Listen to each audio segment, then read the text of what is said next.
قالوا لا تخف إنا أرسلنا إلى قوم لوط.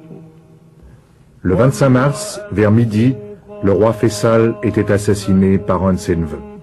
Cette nouvelle a plongé le pays dans la consternation et l'inquiétude. Le meurtrier, âgé de 24 ans, était rentré récemment des États-Unis où il venait de terminer ses études universitaires. Il était connu pour ses idées farouchement pro-palestiniennes et l'on sait qu'il reprochait à son oncle son attitude trop modérée. Était-ce le mobile de son crime? Personne ne peut sérieusement répondre aujourd'hui. En Occident, la politique de Faisal était considérée comme un facteur de modération dans la poudrière du Moyen-Orient. À l'intérieur, il avait su assurer l'équilibre entre les provinces les plus importantes et les tribus les plus influentes. Son habileté politique lui avait permis de jouer les unes contre les autres les tendances progressistes et les forces les plus réactionnaires. Finalement, en fin tacticien, il a permis à son peuple de sauter du Moyen-Âge à la deuxième moitié du XXe siècle en préservant la monarchie absolue. Le jour de l'enterrement, dans le principal parc public de Riyad, des tentes ont été dressées pour recevoir les délégations étrangères. Les principaux chefs des États arabes sont venus saluer la dépouille de celui qui a été depuis la mort de Nasser l'un des principaux leaders du monde arabe. Anwar el-Sadat a été le premier chef d'État à atterrir à Riyad. Depuis 1972, le rapprochement de l'Égypte et de l'Arabie saoudite a profondément modifié l'échiquier du Moyen-Orient. C'est Faisal qui a poussé Sadat à renvoyer les conseillers militaires soviétiques. En contrepartie, l'Arabie saoudite a payé de nombreuses factures d'armement pour l'Égypte. Autre leader du monde arabe, Wari Boumediene. On sait que les liens entre le président algérien et le roi Faisal se sont particulièrement affermis depuis la guerre d'octobre.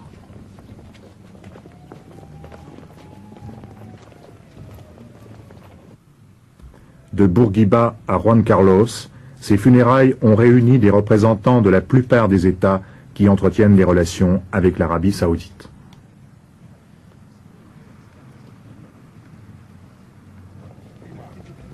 L'arrivée simultanée du président Assad de Syrie et du roi Hussein n'est pas passée inaperçue. Le président Assad n'a pas oublié que s'il a pu renouveler et augmenter le potentiel militaire de son armée, c'est grâce aux subsides de l'Arabie saoudite.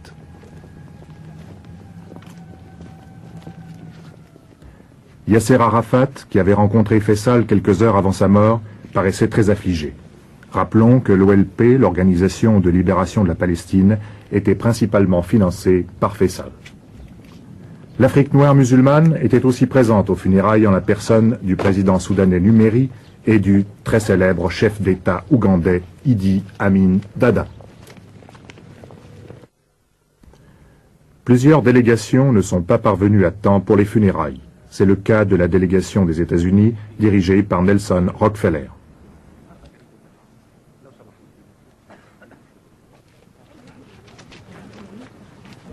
Le nouveau roi, Khaled Ben Abdulaziz, conduit la marche mortuaire.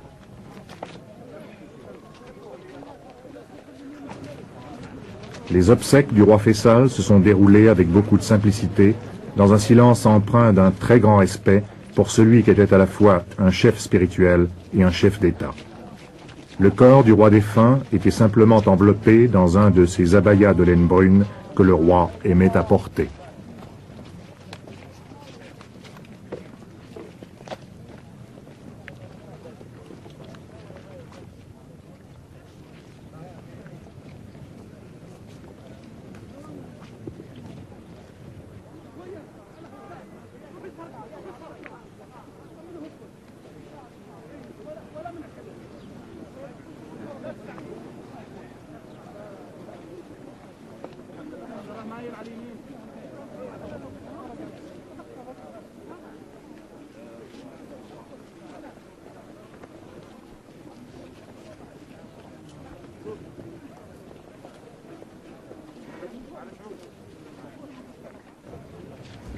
Accourus en toute hâte des autres villes du royaume et même des oasis les plus éloignées, les Saoudiens sont venus en masse rendre un ultime hommage à leur roi.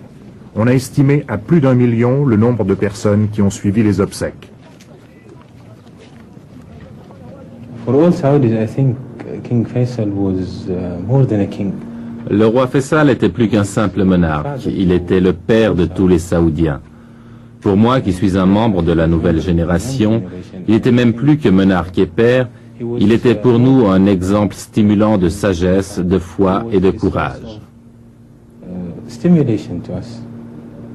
He was a source of wisdom and of faith, of courage. A man who proved to us and to everybody. C'était un homme qui nous a prouvé, à nous comme aux autres, qu'il est possible d'accomplir de grandes choses en un laps de temps limité. He accomplished things that take generations to be accomplished. Au cours de ces 11 années de règne, il a réalisé une œuvre dont l'édification aurait normalement pris des générations. Young, educated people. And it was always one of his main interests to spread. Il faisait confiance aux jeunes intellectuels. L'instruction pour tous, telle était l'une de ses grandes préoccupations, ainsi que la formation des jeunes saoudiens pour leur apprendre à utiliser les moyens modernes leur permettant de développer l'Arabie saoudite. Comme vous pourrez le constater, bien des postes de responsabilité sont occupés dans notre pays par des jeunes. Le roi Faisal faisait confiance à la jeunesse et lui montrait qu'elle pouvait faire beaucoup pour le pays. To do a lot for their country. Il nous a appris à rendre service à nos frères infortunés, à œuvrer en faveur de l'épanouissement de notre pays. Brothers. And he taught us how to be of service to them, how to develop our country. Et il était aussi le leader du monde arabe. He was Oui, certes, le leader de tous les Arabes. Il voulait unir non seulement son propre peuple, mais encore les Arabes de tous les pays, tous les musulmans, tous les croyants. also all the Muslims. And also everybody who believed C'était un homme qui avait une foi inébranlable en Dieu, en son pays, en son peuple, et en tous ceux qui croient en Dieu, ceux-là même qu'il voulait unir. believed in God, and he sought to bring all these people together. He was a man of peace, a man of wisdom. C'était un homme de paix, un sage. Il vivra dans nos mémoires non seulement pour ce qu'il a accompli lui-même, mais encore pour tout ce qui sera fait grâce à l'œuvre qu'il a réalisée.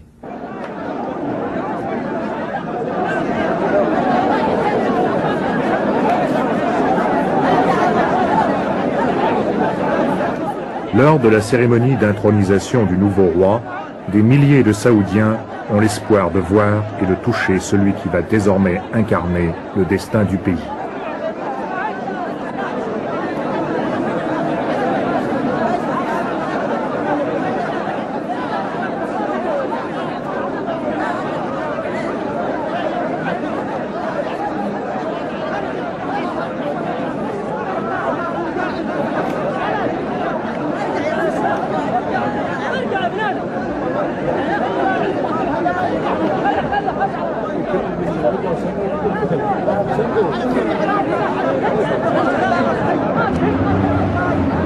C'est au palais du gouverneur que les dignitaires du régime sont venus saluer le nouveau monarque. Selon la tradition, le peuple sait que lui aussi pourra pénétrer dans le palais. Pour les accueillir tous, le nouveau roi devra poursuivre la cérémonie le lendemain.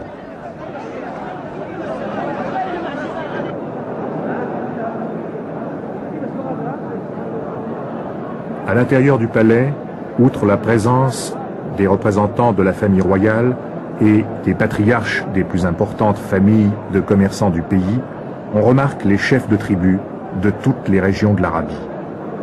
On rencontre même dans cette assemblée d'anciens guerriers qui ont combattu aux côtés d'Ibn Saoud, le père de Faisal, lors de la création du royaume. Et le nouveau roi, Khaled Abdulaziz, intronisé en toute simplicité, reçoit dans la bousculade les chefs de tribus qui viennent faire acte d'allégeance.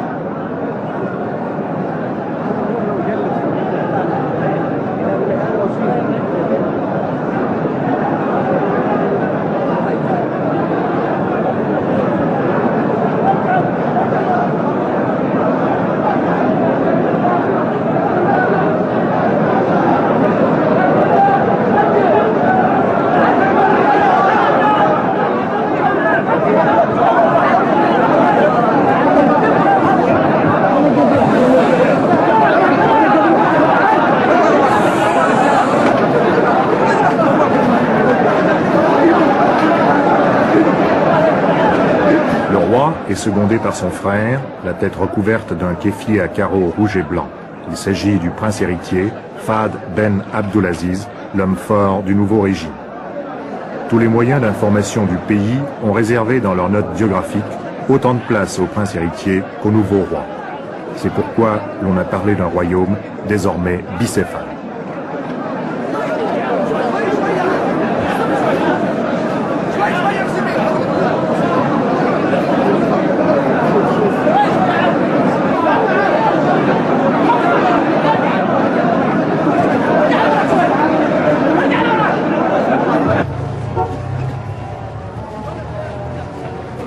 Le nouveau roi et le prince héritier quittent le palais du gouverneur pour se rendre au palais royal, où ils doivent recevoir les condoléances des délégations étrangères.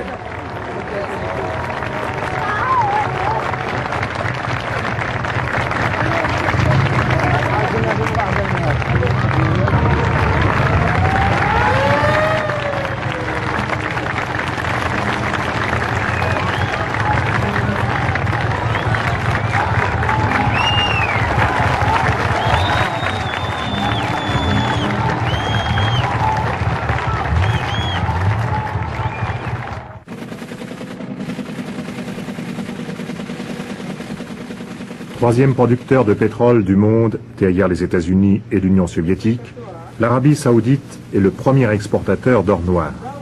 L'année dernière, elle a enregistré des revenus s'élevant à 29 milliards de dollars.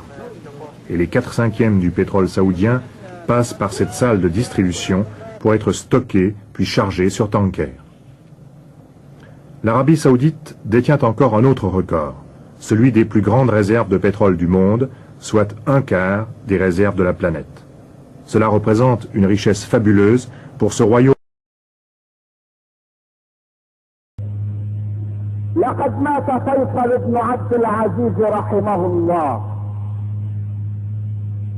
وعندما استرجعت صفحات التاريخ القريب وبعد حرب رمضان سمعت للرجل أمنية كان يتمنى أن ينالها قبل أن يموت. انتقلت إلى لندن وكان هناك رئيسة وزراء إسرائيل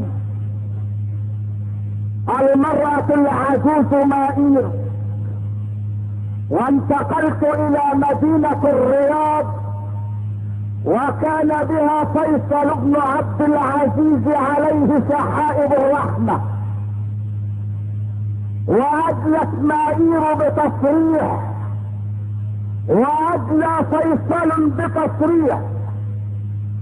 أما تصريح مائير فقد قالت في عاصمة انجلترا لن نتنازل عن مدينة القدس مهما كانت الأحوال، وقد يكون من الجائز أن نتنازل عن تل أبيب، ولكن من غير الجائز أن نتنازل عن مدينة القدس.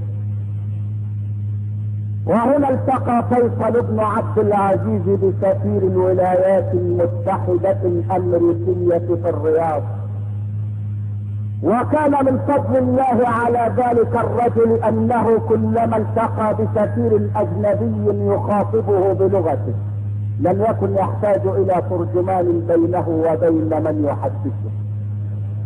إذا التقى بسفير فرنسا تكلم الفرنسية، وبإنجلترا يتكلم الإنجليزية، وبالألمان يتكلم الألمانية، ولكنه عندما التقى بوزير خارجية أمريكا تعمد أن يتكلم العربية ليشعره بعزة العروبة والإسلام. قال الرجل لسفير أمريكا: إنني رجل عجوز كبير السن، وأتمنى أن أصلي في المسجد الأقصى قبل أن ألقى الله. كانت هذه أمنيته. هذه الكلمة دخلت معامل التحليل في أمريكا، ودخلت وزارة البنتاغون، ودخلت في تحاليل صهيونية بعيدة المدى، ولقي الرجل جزاءه على هذه. كان الرجل قبل ان يلقى الله يتمنى ان يصلي في المسجد الاقصى، ولكن كان الطريق بين الامنية وبين المسجد الاقصى بعيد المدى طويلا. ان الرصاصات الآثمة التي استقرت في رأس فيصل بن عبد العزيز رصاصات وراءها ما وراءها، وراءها طابور طويل من الصراع الذي يدور بين الاسلام وبين قوى الارض.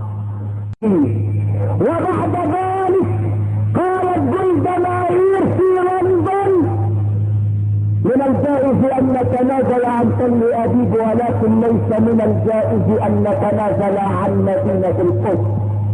وقال فيصل بن عبد العزيز وهو الان تحت اطباق التراب اثر رصاصات غادرة، قال: اتمنى ان اصلي في المسجد الاقصى قبل ان القى الله. اخر هكذا قالت زعيمة الصهاينة في لندن، وهكذا قال فيصل بن عبد العزيز في ارض الرياض.